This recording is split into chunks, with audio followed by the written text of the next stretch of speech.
All right, the stage is set for the NFC divisional round as the San Francisco 49ers will play host to the Dallas Cowboys on Sunday at Levi Stadium.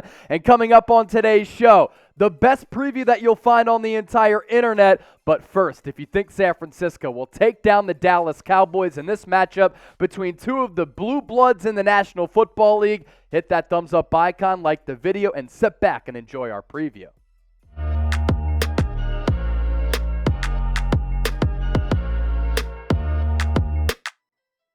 This is the San Francisco 49ers Report by Chat Sports. Chase Sr. here with you. Hope all of you out there are having a great start to your week. We have an awesome show lined up for you today as we preview this game between San Francisco and Dallas. Heading into Sunday's game at Levi Stadium between the 2-seeded San Francisco 49ers and the 5th seed Dallas Cowboys. Niners 3.5-point favorites with the over-under set at 46. And I'll tell you right now, this is going to be a great matchup against a Cowboys team that might be the most complete team that the Niners have faced all throughout this year. Cowboys finished the regular season at 12-5, and they absolutely dominated Tom Brady and the Tampa Bay Buccaneers in the wild card round in Tampa on Monday night. Cowboys scoring offense ranked number 4 in the NFL as they averaged 27.5 points per game in 2022. And their defense also very good, not quite as well-rounded as San Francisco, but one of the elite defenses in this league as they surrendered a tick over 20 points per game. For San Francisco, ever since Brock Purdy took over as the team's starting quarterback 6 games ago, they've averaged more than 30 points per game. Throughout the regular season, it was almost there. 26.5, and the number 1 scoring defense in the NFL, led by defensive coordinator D'Amico Ryans, and a defense that is deep with a bunch of premier players as they gave up a tick over 16 points per game. Kickoff set for 6:30 p.m. Eastern Time. It's going to be broadcasting on Fox, but of course, we'll be doing a watch party for it right here on the Niners Report, the best spot to experience game day outside of actually being at the game, so make sure you subscribe and join us. We are at this point because the Cowboys beat the Buccaneers 31-14, and this is a game in which I thought Tampa Bay had a shot. Cowboys were 0-7 against Tom Brady in Tom Brady's career, but this is a Buccaneers team that just isn't good, and this is a Cowboys squad that's been pretty consistent all throughout the season, and the same can't be said for Tampa Bay. We saw how the 49ers dump trucked the Buccaneers at Levi Stadium back several weeks ago, and this is really what it comes down to. The Buccaneers struggled to find their footing all year, whereas the Cowboys were a very consistent bunch, and that's what was displayed on Monday night at Raymond James Stadium. I thought the Cowboys' offensive line was really good. They picked up a lot of blitz protections when Tampa Bay tried to send pressure toward Dak. Tampa Bay's back end in the secondary got gashed all throughout the day, and Dak Prescott, after it looked as though the nerves were affecting him early, he played a tremendous football game. 25 of 33, 305 yards, 5 total touchdowns. There was a string in which this Cowboys offense could not be stopped as they generated 4 consecutive touchdown drives, and the Buccaneers simply can't run the football. That's why Tom Brady, at age 45, had to drop back and chuck it 66 times, and that Buccaneers offense just was stagnant all throughout the day. We're only getting started on our preview, but first, today's poll question. Get those predictions in. Who you got on Sunday in the NFC divisional round for the right to go to the NFC championship game? DAL for the Cowboys, SF for the San Francisco 49ers. Let us know right now in the comment section. This is a rematch of the wild card round matchup in a game that was wild, insane, a roller coaster last year at Jerry World AT&T Stadium in Arlington, Texas, in which the 49ers won on the road, which then put them in a spot to take on the Green Bay Packers in the divisional round last year. Final score of 23-17 to 17. Jimmy Garoppolo wasn't good throughout that football game, 16 to 25, 172 yards, but the Niners' ground game was very good, led by Elijah Mitchell, who had that early touchdown. He carried the rock 27 times for 96 yards. Deebo Samuel had that touchdown as well to get the Niners out to that early lead. Brandon Ayuk was very good as he put Trevon Diggs in turnstiles all throughout the day. And the 49ers defense, even when Nick Bosa went out that concussion, able to generate a pass rush, they were really good against the run. Dalton Schultz did have a big day, 7 catches for 89 yards. And as we saw last night against the Buccaneers, Dak Prescott and Dalton Schultz have a very good connection going. The rematch refresher for that game from last year in the wild card round, the Niners had jumped out to a 13-0 lead. In case you forgot, the Cowboys clawed back a couple of times. In the early going, they came back to make it 16-7. Deebo Samuel's touchdown run from nearly 30 yards made it 23-7 in the third quarter. Then Dak ran for a touchdown to make it 23-17 mid-fourth quarter. Then the game ended in a very wild way. The infamous quarterback draw when the Cowboys had no timeouts left. Dallas tried to spike the football, but then the clock expired. Game was over, and the 49ers were victorious to move on and advance. San Francisco in that ball game ran it 38 times for 169 yards, which could be a key in the 2023 matchup. The 49ers had 5 sacks of Dak Prescott, even though Nick Bosa went out early with that concussion. And between these two iconic brands, two of the largest fan bases in the sport of football, it was the most watched wild card game in 7 years as it garnered 41.5 million viewers throughout the day. And a couple of great images that we certainly want to revisit as this rematch is set to take place on Sunday. A couple of Cowboys fans giving Trent Williams the double birds as he was exiting the field. He pointed and laughed. And for Kyle Shanahan, a guy who is usually measured, this is about as pumped up as you will ever see Kyle Shanahan after a victory. There were a lot of emotions in this game.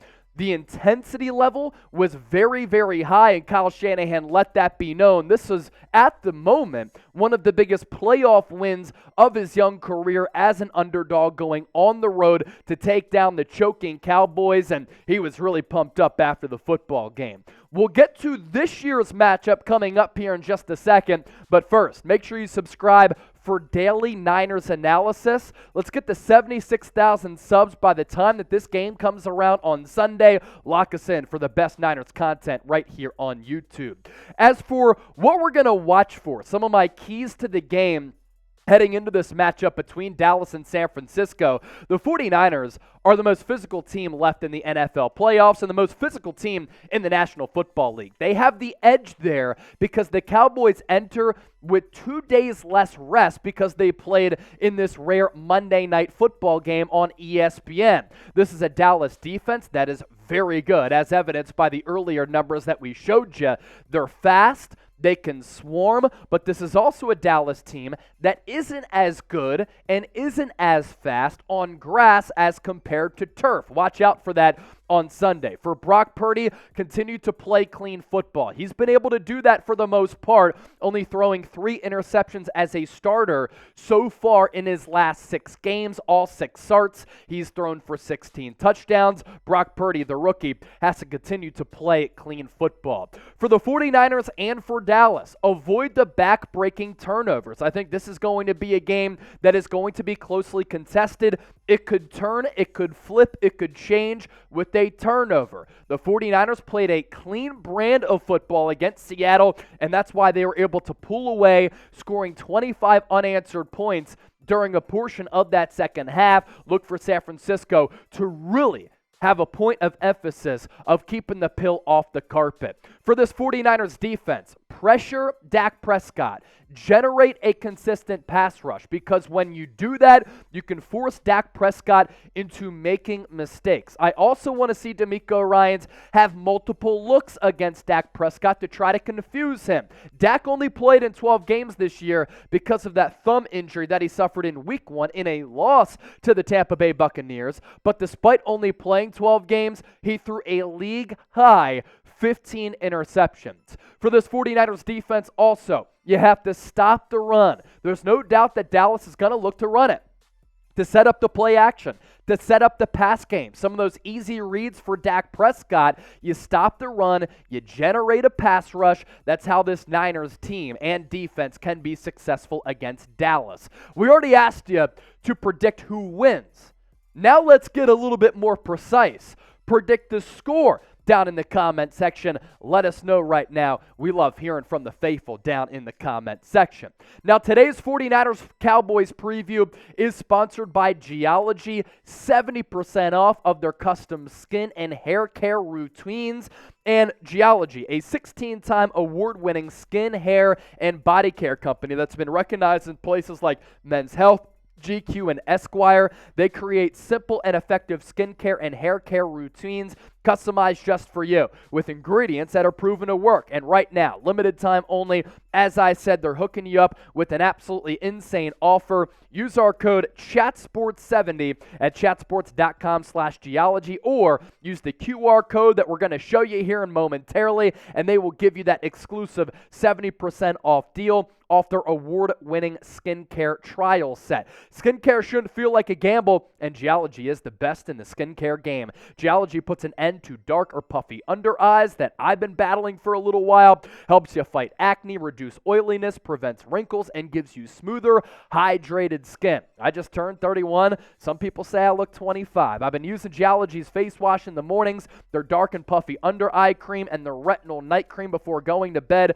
and my skin is looking, most importantly, also feeling great. And in the shower, their body washes are great. So one more time, head to chatsports.com/geology. Scan that QR code on your screen here. Use our code CHATSPORTS70. That link is in the comment section and in the description of this video. And on top of 70% off, you'll receive an exclusive bonus offer of one of their brand new skin, hair, and body products of your choice when you add it to your trial. One of the best offers that you will see. Get it right now before it's gone. With this Dallas Cowboys team, there's no question that I watched every single minute of this football game that this team is legit. They are well-rounded, and they are a complete football team, and their win over Tampa Bay was very impressive. But it's also clear at the same point that the Buccaneers are just a bad football team. The 49ers took advantage of a bad Bucs team, and that's why they blew them out. The Dallas Cowboys did the same. I do think the Niners are the better team as compared to Dallas, and I like the edge that San Francisco has in the physicality department. That is a recipe for the Niners that I think bodes well against the Cowboys style. Mentally and physically, this is a Cowboys team that can be susceptible to struggling against physical teams that have a downhill style that will punch you right in the chin and not back down. That is the 49ers' identity as the most physical team in the National Football League. And the formula for success for San Francisco, you stop the run, then you force Dak to throw by changing up your coverages, confusing him a little bit, and in turn, you can bait him into turnovers, as he has a league worst 15 interceptions this year. As for what Dak Prescott did in the regular season, yes, he was great against Tampa Bay, but he struggled in the regular season, and he is somewhat overrated in my eyes. 8-4 record. He completed 66% of his passes, pretty good in those 12 games. He threw for nearly 2,900 yards, 23 touchdowns, though, to 15 picks, yards per attempt at 7.3. Dak Prescott going to lead this Cowboys offense against a 49ers team that in the regular season allowed a league best 16 points per game, a league best 300 yards per game, league best points per play at .27. Yards per play, San Francisco ranked 4th. Third down conversion rate, Niners ranked 16th. The Cowboys are very good on third down, so that's a key element of this game. Make sure you remember that heading into Sunday. Red zone scoring percentage for the Niners, 20th. And the Cowboys, as they've kind of gone on a tear the back half of the season, they've capitalized in the red zone. They did it against Tampa Bay. Opposing touchdowns per game, though, for the 49ers, 3rd in the NFL. Yards per rush, 2nd. Yards per game on the ground, 49ers ranking 2nd. So that's why I said it's key to stop the ground game, because Dak Prescott, if you force him to throw a little bit too much, he is prone to turning the football over. And I know that the Cowboys are going to look to run the football. They understand that Dak Prescott's thumb might not be 100%. They understand that the ground game can set up the pass game. And if the 49ers stop that ground rush and they're able to stack the box to force Dak Prescott to beat you, San Francisco can come up with one of those key turnovers. Now, I do think that the Cowboys' best running back is not Ezekiel Elliott. It is Tony Pollard.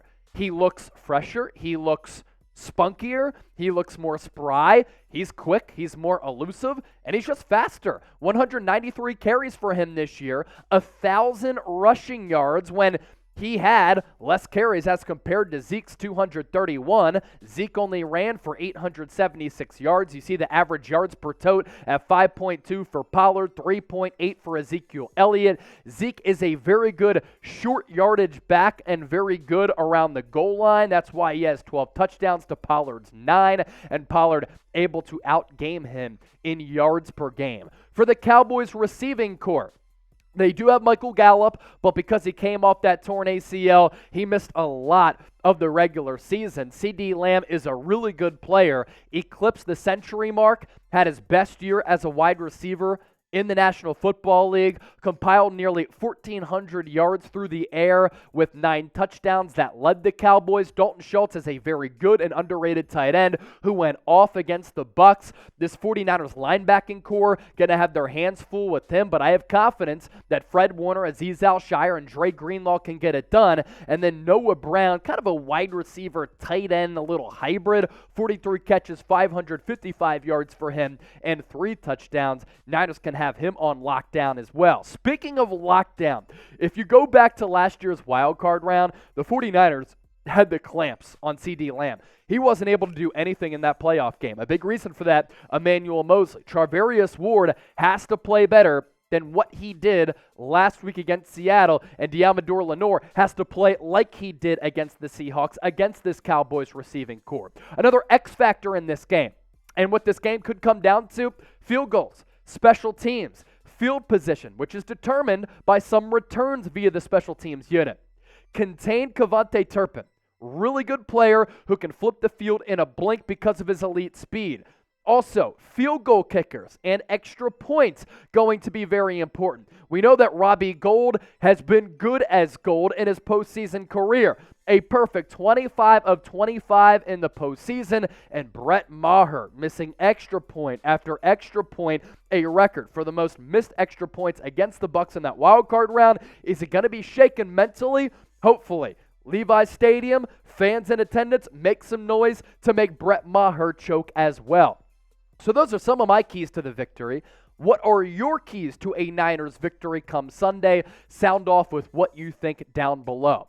Now, with the 49ers and the Cowboys, the 49ers right now are the hottest team in football. They've won 11 games in a row. Their confidence is at an all-time high. With Dallas, their confidence also at an all-time high because they finally got over that mental hurdle of beating Tom Brady for the first time in 8 tries. But also, they won a big playoff game and won their first road playoff game since actually beating the Niners on the road when Steve Young was the quarterback for San Francisco. Do the Cowboys want that smoke? Niners are the most physical team in football, and are the Cowboys going to be able to stack up in the physicality department? And has Dallas gotten over the choke artist label? They haven't made it to an NFC title game going all the way back to 1996. They got past the wild card hurdle. They got past the road win hurdle. Can they get past the divisional round hurdle? An underrated point in this game, something as small as tackling efficiency could also decide who wins and who loses. And for this 49ers team, they are the Yak Kings, and these are the Yak Bros. Brandon Ayuk, George Kittle, Deebo Samuel, so difficult to bring down after the catch and in the open field, and the Cowboys have been susceptible to being a bad tackling unit. Ayuk career year, more than 1,000 yards. George Kittle turned it on and turned up the last half of the season, 11 touchdowns after the midway point. And for Deebo Samuel, a down year for him statistically, but did you see that 70-plus yard touchdown from Brock Purdy against the Seahawks? He's back, he turned on the afterburners, and he is a menace to bring down in the open field. 49ers also going to look to run the football in this matchup because that's part of the backbone of this offense. But I have to say, with Brock Purdy as the team starting quarterback, they've turned into more of a passing team. But this could be the best backfield in football with the way that McCaffrey has played and the way Elijah Mitchell has played. He's made his return since coming off those knee injuries, and Elijah Mitchell has been very good in those 2 games since returning. For Brock Purdy in this game against the Dallas Cowboys can't afford to have the early game nerves that he had against the Seattle Seahawks. And I think that it's actually good that Purdy struggled early against Seattle. He understands now what it's like to play in a pressure cooker, what it's like to play in a playoff game, and the intensity that comes with it. But because these two teams are very closely contested and very evenly matched, and because the Cowboys are the deepest and most well-rounded team that I think the Niners have played this year, Brock Purdy can't afford to be shaky early against Dallas like he was against Seattle, because if you fall down early, that could be the deciding point of this football game, and you can't leave big plays on the field against Dallas, because that could be one of the turning points in this game, because I expect it to be close. Brock Purdy, since becoming the starter 6 games ago, among all quarterbacks in the NFL, 12 touchdowns. That ranks number 1. Passing yards, that ranks number 3. Yards per attempt, 9.4. That's second among all QBs. And his quarterback rating, 119.4. That ranks number 1. I saw some dude who covers football say that Brock Purdy has regressed since becoming the starter. These numbers are not a regression point. That dude is a fraud. The coaching edge. Kyle Shanahan, I think, has the coaching edge over Mike McCarthy. I understand that Kyle Shanahan has given up a couple of big leads throughout his playoff career. Mike McCarthy does have a Super Bowl. Kyle Shanahan does not. But Mike McCarthy, awful game management. Kyle Shanahan, a little bit spotty in that department. Game management, going to be crucial for both of these guys on the headset on both of these sidelines. As for the 49ers injury report, they're the healthiest that they've been all year. Jawan Jennings, Samson Ebukam, both day today, both expected to play against Dallas on Sunday. And also, let's round out with this. This is a matchup between 2 of the most iconic brands in all of sports, especially in the National Football League. That's why anytime these 2 teams play, the television ratings are insane. They also have a deep, very intense, and very back-and-forth playoff history with a couple of legendary matchups. The Cowboys do have the edge in the playoff history. 1971, they beat the Niners in the NFC Championship game 17-10. In 72, beat them again in the NFC Championship game back-to-back seasons by taking down the 49ers 14-3. They made it 3 straight in the divisional round December later that year by a final score of 30-28. Then the Niners finally got over the hump in 1982 by a final score of 28-27. It took some heroics, the catch, Joe Montana to Dwight Clark to give the Niners that dramatic victory. In 1993, Cowboys returned the favor. They beat the Niners in the NFC Championship game 30-20. In 1994, Cowboys won again in the NFC Championship game. Then in 1995, Niners got their revenge by a final score of 38-28, and they did it again last year in the NFC wild card round by a final score of 23-17. So with that, let's revisit your prediction point. Who you got? Dallas Cowboys, San Francisco 49ers. We want to hear from the faithful. As for my prediction, San Francisco takes it by a final score of 30-26. They are able to cover that 3.5-point line. 49ers once again score 30 or more points, which is what they've done since Brock Purdy has become the team's starting quarterback. And throughout their 11-game winning streak, they're averaging more than 30 points per game. I think they do it once again. I think this game is close. I think it comes down to the wire. Niners take it. Final score, 30-26. What do you think about this game? Make sure you hit me up on Twitter and Instagram at Chase_Senior. Interested to hear your thoughts. We'll be going live later here on the Niners Report, so make sure you subscribe, turn on your notifications, and join us live on the 49ers Report.